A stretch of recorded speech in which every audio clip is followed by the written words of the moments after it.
This is what happens when there's a problem with the awning at Chesapeake in Triangle RV. Let's count how many people it takes to take care of the problem. 1, 2, 3. Come on. 4, 5. That's not it. 6. No standing. We gotta do some. 7. Oh, look, we got 8. Anybody else I didn't get?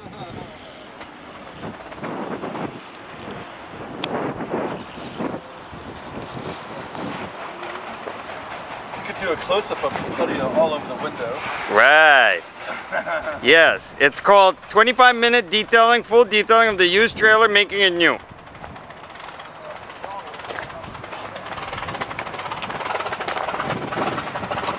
You missed the spot right there. I can see it. I can see it.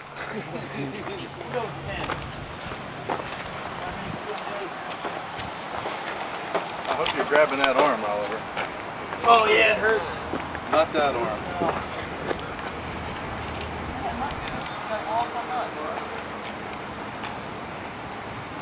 I'm starting to break a sweat.